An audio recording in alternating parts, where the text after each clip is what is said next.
திரு அருணன், கூட்டணி கட்சிகள் குறைவான தொகுதிகளில் போட்டியிடணும் என்று நிர்பந்திக்கப்படுகின்றனவா திமுக கூட்டணியில? இல்லக்க, அது தெளிவாக பேச்சுவார்த்தைகள் நடந்துகிட்டு இருக்கு. ஒரு சுற்று முடிஞ்சிருக்கு. இன்னொரு சுற்றுல அநேகமாக ஒவ்வொரு கட்சிக்கும் அந்த எத்தனை தொகுதிகள் என்பது இறுதி செய்யப்படும். ஆக அதை பொறுத்த வரையில அந்தந்த கட்சிகள், குறிப்பாக திமுகவுக்கும் அந்தந்த கட்சியும் இடையில நடக்கிற பேச்சுவார்த்தை, ரெண்டு தரப்பும் ஏற்றுக்கொள்ளக்கூடிய ஒரு முடிவு கண்டிப்பாக ஒவ்வொரு கட்சிக்கும், திமுக கூட்டணியில் ஒவ்வொரு கட்சிக்கும் ஏற்படும் என்று நாங்கள்லாம் மனதார நம்புகிறோம். அதனால அந்த விவகாரத்தை இங்க பேசி ஒன்றும் ஓடி அடைய போறதில்லை. மாறாக நம்ம எதிர்த்தரப்பில் இருக்கக்கூடிய அதிமுக சகோதரி, ஐயா இந்த கூட்டணியெல்லாம் ஒரே குழப்பம் அப்படின்னு பேசிக்கிட்டே இருக்காங்க. எதிர்கட்சிங்கிற முறையில் அவங்க பேசட்டும். ஆனா எனக்கு எழுகிற சந்தேகங்கள் அவங்கள மக்களை பத்தி சொன்னதுனால மக்கள் மத்தியிலிருந்து வரக்கூடிய சந்தேகம் தான். இப்ப அதிமுக தரப்புல மட்டும் என்ன எல்லாம் ஓடி அடைஞ்சிருச்சா? திமுக தரப்புலையாவது இப்போ ஒரு கட்சியோட கையெழுத்தே ஆயிடுச்சு. இப்ப அதிமுக தரப்புல என்ன சொல்றாங்கன்னா, நாளை இரவு தான் தொகுதி பங்கீடு பற்றி பேச்சுவார்த்தை நடக்க போகுது அப்படின்னு சொல்றாங்க. ஒண்ணு. ரெண்டாவது, இந்த ஆட்சியில அதிகாரம் பங்கு அதை பத்தி காங்கிரஸ் கேட்டுச்சே போச்சே. இப்ப அவங்களே என்ன நிலையில இருக்காங்கன்னு திமுக நண்பர் நல்லா விளக்கிட்டார். நான் அதுக்குள்ள போகல. ஆனா அதிமுகவோட இருக்கக்கூடிய பாஜக என்ன சொல்லுது? இப்ப எடப்பாடியார் அவரை பொறுத்தவரை தெளிவா திரும்ப திரும்ப சொல்றாரு, ஐயா அதிமுக தனி பெரும்பான்மை பெறும், எனது தலைமையில் தனி பெரும்பான்மையோடு அதிமுகவின் ஆட்சியை அமையும் சொல்றார். இந்த மாதிரி யாராவது பாஜக உட்பட அதிமுக கூட்டணியில் இருக்கக்கூடிய எந்த கட்சியாவது சொல்லுதா? ஒரு கட்சி சொல்லல. இங்கேயாவது காங்கிரஸ்ல அந்த பிரச்சனை எழுப்புனாங்க, அது உண்மை, நான் ஒன்றும் மறுக்கல. பிறகு அவங்களே இப்ப என்ன நிலையில இருக்காங்க எல்லாம் சொல்லியாச்சு. இன்னைக்கு பிஎஸ் கோயலுடைய பேட்டியை நான் கேட்டு தொடர்ந்து பேசுவோம். தற்போது மனிதநேய மக்கள் கட்சியினுடைய திரு ஜவாஹிருல்லா தொகுதி பங்கீடு ஒப்பந்த கையெழுத்தான பிறகு செய்தியாளர்களை சந்திக்கிறார். அதனை பார்க்கலாம். இந்த முறை நம்ம என்ன உட்பட்டு கேட்டிருக்கோம், அந்த ரெண்டு கணக்கு சொல்லியிருக்காங்களா? இன்றைக்கு தொகுதிகளுடைய எண்ணிக்கை மட்டும்தான் முடிவு செய்யப்பட்டிருக்கிறது. அடுத்த கட்ட பேச்சுவார்த்தைகளில் எந்த தொகுதியில் மனிதநேய மக்கள் கட்சி போட்டியிடும் என்பது குறித்து முடிவு எட்டப்படும். இன்றைக்கு முதலமைச்சர் அவர்கள் வர்ணித்தது போல தமிழ்நாடு வெர்சஸ் என்டிஏ என்ற அளவிலே இந்த தேர்தல் நடைபெறவிருக்கின்றது.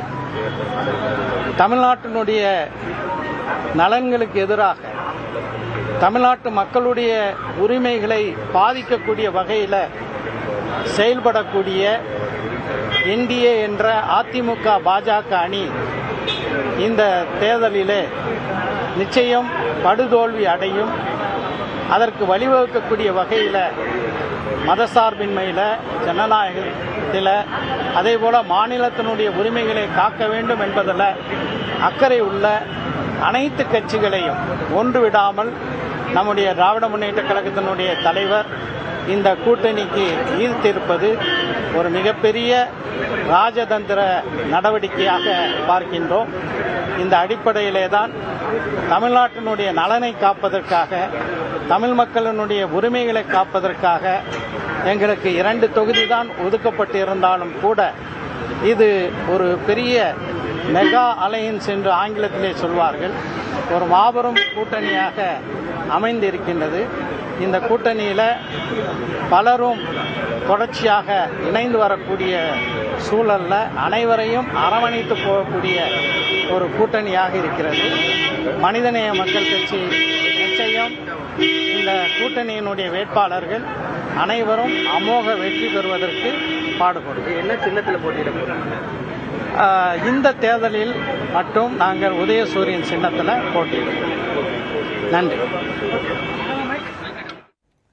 சொல்லதிகாரம் நிகழ்ச்சி தொடர்கிறது. திரு அருணன், நம்ம பேசிட்டு இருந்தோம், இதுல குறிப்பா கூட்டணி ஆட்சி அது பற்றி கூட்டணியில இருக்கிற மற்ற கட்சிகள் பேசவே இல்லை அப்படின்றத சொல்லியிருந்தீங்க. ஆனா கூட்டணி ஆட்சி அப்படின்ற ஒரு விஷயத்த நாங்க அப்படியான கோரிக்கைகளை, டிமாண்ட நாங்க அதிமுக கிட்ட எதுவும் வைக்கல அப்படின்ற விளக்கத்தையும் திரு நயினார் நாகேந்திரன் நிறைய இடங்கள்ல கொடுத்திருக்காரு. இல்ல இப்ப நான் அதுக்கு தான் உதாரணம் சொல்லிட்டு பிஎஸ் கோயல் என்னங்க பேசியிருக்காரு. அவர் சொல்றாரு எடப்பாடியார் தலைமையில் ஆட்சி அமையும். ஆனால் அதிமுகவை தனிப்பெரும்பான்மை பெற்று ஆட்சி அமையும் நாங்க சொல்லியிருக்காரு. இப்ப அவர் நயினா நாகேந்திரன் நாங்க ஒண்ணு டிமாண்ட் வைக்கலைன்னு ஒரு இடத்துல சொல்றாரு.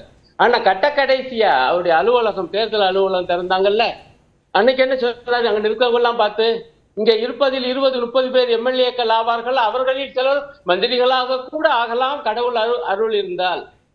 இப்ப நம்ம அதிமுக சகோதரி அவங்க ஒன்றிய அமைச்சரை சொல்லி இருப்பாருன்னு அவங்களே வேடிக்கையா சொன்னாங்கன்னு நினைச்சு அவங்களுக்கு தெரியும் அந்த காட்சி.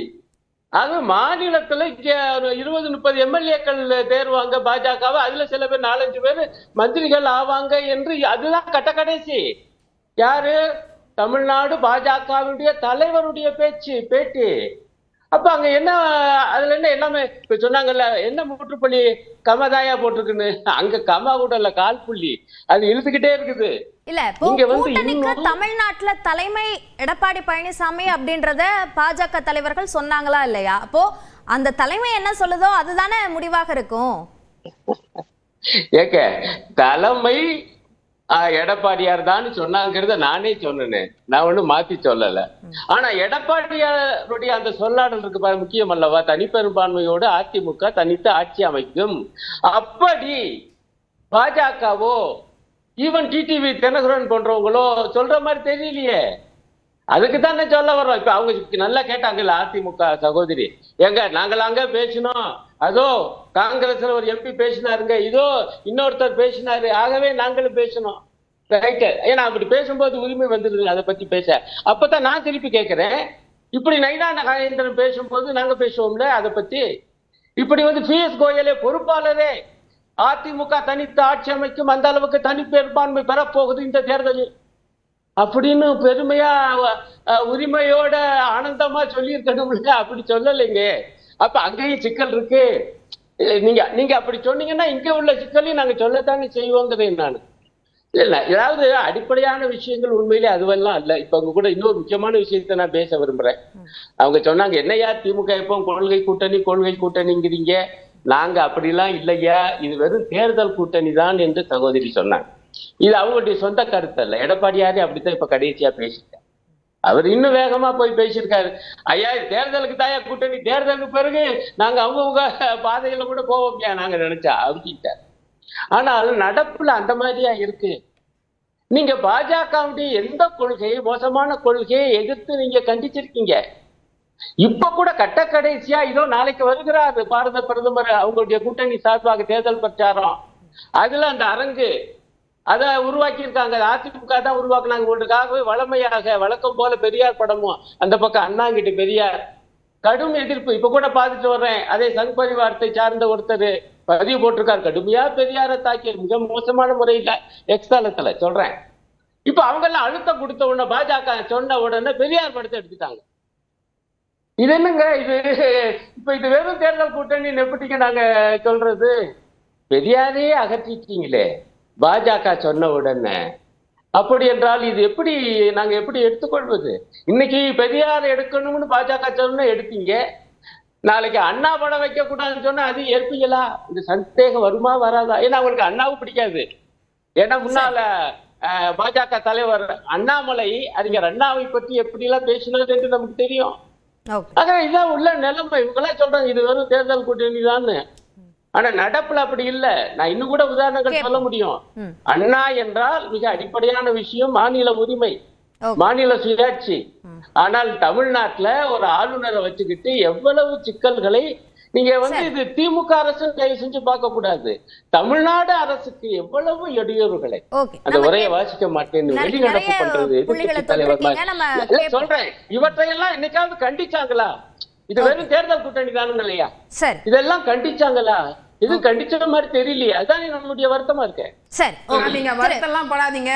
சிக்கல் நீங்க எந்த சிக்கலும் இல்லாத சிக்கலை நீங்க உருவாக்கிட்டு இருக்கீங்க. உங்களுக்கு இடியாப்ப சிக்கல்ல இருக்கீங்க.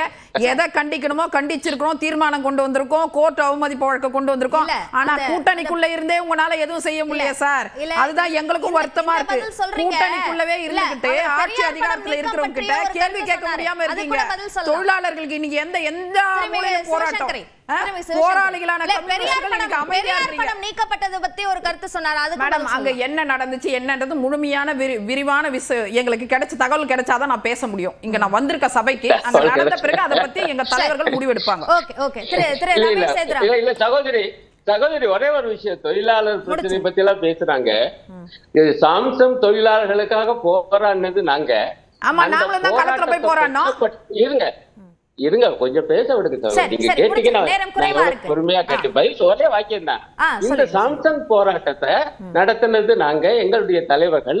ஆனால் இந்த போராட்டத்தை கொச்சைப்படுத்தி சாம்சங் நிறுவனத்துக்கு ஆதரவாக பேசியது தமிழ்நாட்டு பாஜக தலைவர்கள். அதிமுக என்ன செஞ்சதுன்னு பாருங்க. அதிமுக என்ன செஞ்சதுன்னு பாருங்க. இப்ப நீங்க நீட்டுக்கு வந்து காங்கிரஸ் நிலைப்பாடு என்ன, 7 பேர் விடுதலை காங்கிரஸோட நிலைப்பாடு என்ன, இதெல்லாம் நான் கேட்டுட்டே போவேன். ஈழத்தமிழர் பிரச்சனை அவங்களோட நிலைப்பாடு என்ன, திமுகவோட நிலைப்பாடு என்ன, இப்படியே போயிட்டு இருக்கோம். அதிமுகவா எதிர்த்தமா இல்லையா? அவங்க செஞ்ச தவறுகளை எதிர்த்தோம், தொழிலாளர் பக்கமா இருந்தோம். எங்களோட முன்னாள் அமைச்சர் பெஞ்சமின் அவர்கள் அந்த களத்துக்கே போனாரு, அவங்களுக்கு ஆதரவா நின்றாரு. அதை நீங்க பாருங்க. அதிமுக கட்சி என்ன நிலைப்பாட்டை எடுத்துச்சு பாருங்க.